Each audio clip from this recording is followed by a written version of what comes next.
Section 35ல என்ன சொல்லியிருக்காங்க? Private defence. Private டிஃபென்ஸ்லேயே பார்த்தீங்கன்னா டோட்டலாக 10 செக்ஷன்ஸ் இருக்குது. அந்த 10 செக்ஷன்ஸ் பார்த்தீங்கன்னா செக்ஷன் 34லேருந்து 44 வரையும் இருக்குது. நம்ம எல்லாத்தையுமே ஒன்று ஒன்றா ஒவ்வொரு வீடியோவில் பார்க்கலாம். இன்றைக்கி நம்ம பார்க்க போகிற டாபிக் பார்த்தீங்கன்னா செக்ஷன் 35.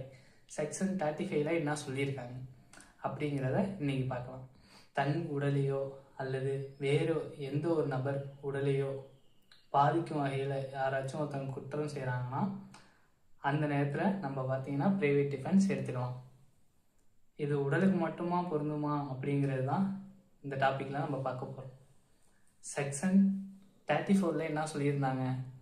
Private defence. இந்த வரப்போகிற டாப்பிக்கில் பார்த்தீங்கன்னா நம்ம பார்க்க போகிறது உடலுக்கு மட்டும்தான் ப்ரைவேட் டிஃபென்ஸ் உண்டா அப்படிலாம் இல்லை. நம்ம தனிப்பட்ட சொத்துக்கும் அல்லது வேறு ஒரு சொத்துக்கும், சொத்துனா மூவபிள் ஆர் இன்மூவபிள், நகரும் சொத்து நிலையான சொத்து அப்படின்னு சொல்லுவாங்க. அதை யாராச்சும் திருடுறாங்க, கொள்ளடிக்கிறாங்க, இல்லை சேதப்படுத்துகிறாங்க, இல்லை குற்றமான முறையில் உள்ள நுழையிறாங்க அப்படின்னா நீங்கள் அந்த நேரத்தில் ப்ரைவேட் டிஃபென்ஸ் எடுத்துக்கலாம். எல்லாரும் சட்டம் அறியும். நன்றி, வணக்கம்.